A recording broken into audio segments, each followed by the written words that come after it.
आपको समझाएंगे MT6358 और ये किस तरीके से काम करती है, पहले कौन से वोल्टेज बनते हैं, बाद में कौन से वोल्टेज बनते हैं, सारी आपको इस वीडियो में पता चलेगा। तो सबसे पहले हम स्टार्ट करते हैं। तो हम देखते हैं MT6358। तो सबसे पहले जब आप MT6358 जब काम करने के लिए आपके पास एक मोबाइल आता है, तो आप कभी भी ये सोच के मोबाइल रिपेयरिंग ना करें कि आपके पास वीवो का आया, टेक्नो का आया, इन्फिनिक्स का आया, ओप्पो का आया, रियलमी का आया। नहीं, आपके पास कौन सी पावर आईसी, कौन सी चिपसेट के साथ आया, या पहले बात मीडियाटेक के क्वालकॉम में, फिर उसके बाद उसके अंदर पावर अगर डेड है तो कौन सी पावर आईसी लगी है, MT6357, MT6358।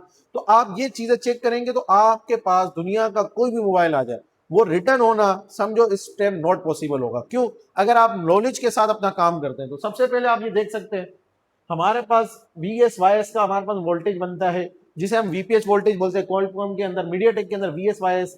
ये हमारा बूट सीक्वेंस हम आपको आज पूरा समझाएंगे MT6358 का।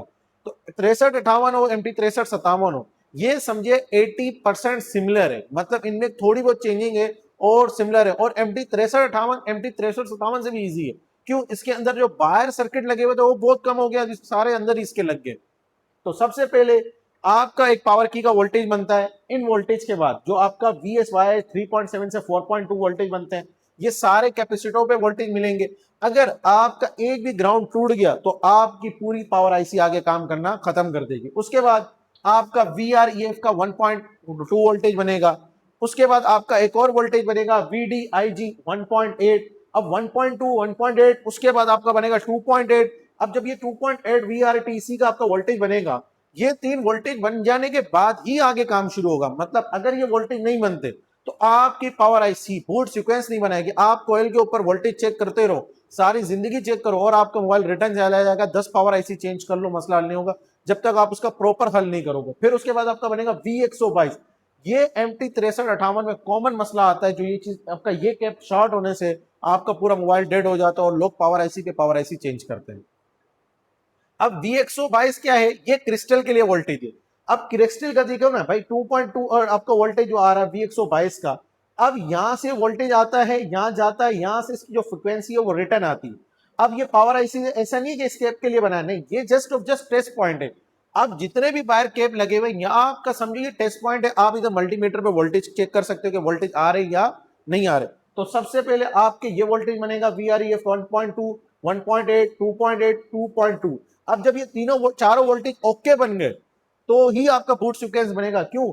अगर इसमें भी कोई मसला आ गया, आपका क्रिस्टल खराब, और अगर क्रिस्टल के अंदर एक रेसिस्टर भी आपका टूट जाता है, निकल जाता है, जैसे मैंने कई मोबाइल ऐसे बनाए जिसके अंदर 100 किलो ओम्स के लोगों ने रेसिस्टर निकाल दिए होते हैं, और क्योंकि मेरे पास रिटर्न मोबाइल आते हैं तो उनके अंदर ये कॉमन मसला आता है, तो ये निकला हुआ होता है। आपका जैसे ही क्रिस्टल निकला तो आपका पूरा सर्किट बंद होगा। जैसे ही सर्किट बंद होगा, अगर आपका पीछे सर्किट यहां तक ओके और यहां से खराब आ रहा है, तो आपको पहले ये हल करना है।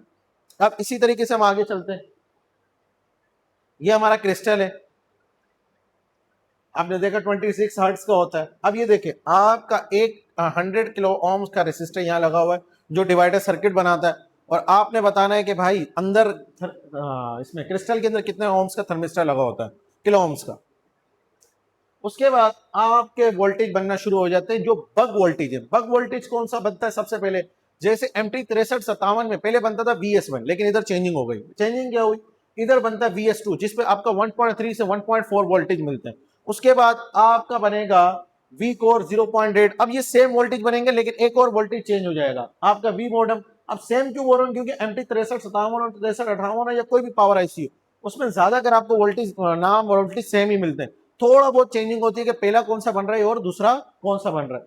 अब इसमें एक चेंजिंग क्या है? VGPU बन गया। अब VGPU का क्या था? जब आपने देखा जो इन्फिनिक्स टेक्नो के कुछ फोन ऐसे आए थे जिसके अंदर बाहर बॉक्स पे ना लगा हुआ था फ्री फायर पबजी के डिजाइन वगैरह, लोगो वगैरह बनाए थे। उन्होंने क्यों लगाए थे?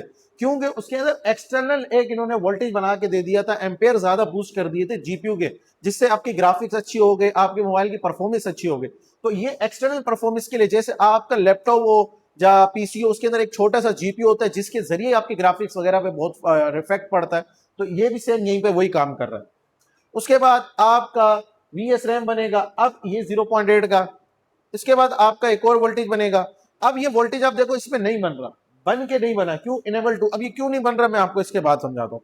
तो आपका VS1 बन गया। अब VS1 क्या है? अब देखो MT6357 में क्या था, पहले ये बनता था बाद में ये वोल्टेज बनता था, और ये इसका इनेबल बना के आपको पूरा सिस्टम बनता था, उसके बाद ये काम हो रहा था। लेकिन अब क्या हुआ, इधर चेंजिंग आ गई। सबसे पहले आपका जैसे आपको MT6357 में VS1 पहले बनता था VS2, लेकिन इधर क्या हुआ MT6358 में VS2 पहले बनने लगा, VS1 बन जो बाद में बन रहा है। अगर इस पे आप वोल्टेज चेक करोगे 2.2 से 2.0 वोल्टेज आपको देखने को इसमें कॉमन मिलेंगे।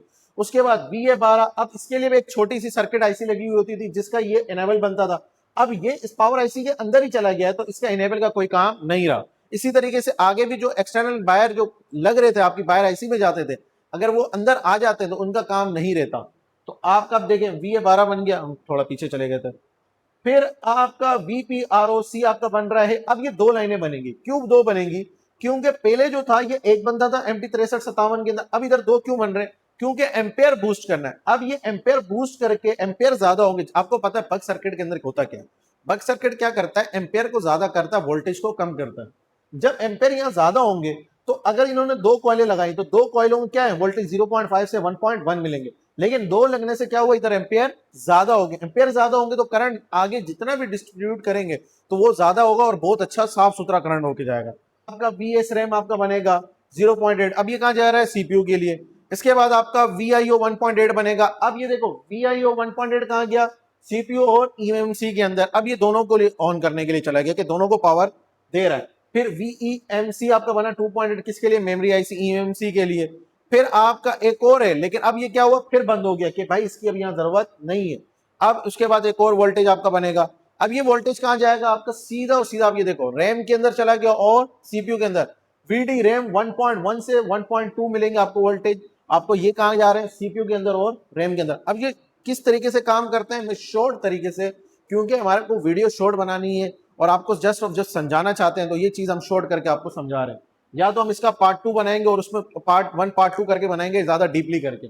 फिर आपका एक और वोल्टेज बन रहा है। अब ये क्या कर रहा है? ये आपका VS1 देखें, यहां आपका VS1 आया, एक LDO लगा और LDO बन के 1.8 कहां गया? रैम के अंदर।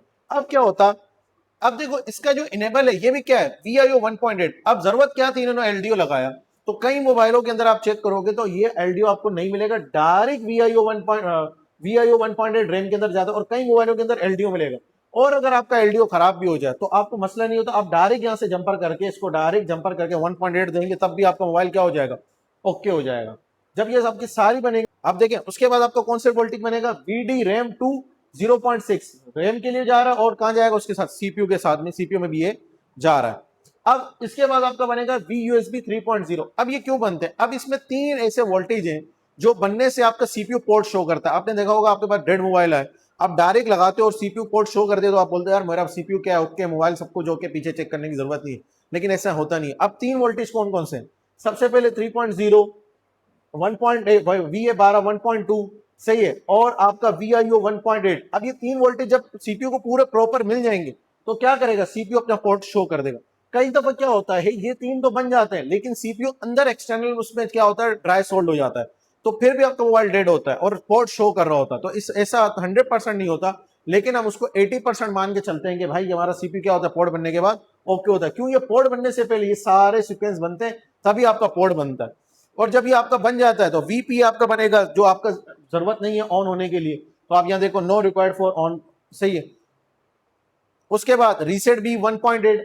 अब ये सीपीयू को भेजती है कि भाई हाँ सारी लाइनें ओके, हर चीज ओके। फिर सीपीयू सब चेक करता है भाई बिल्कुल में फिट फाट ओके, सारी लाइन ओके काम करी, तो वो एक और लाइन पावर आईसी को भेजता है। कौन सी? वो जो 1.8 की। जब ये लाइन वापसी आती है तो आपका कंप्लीट मोबाइल ऑन हो जाता है।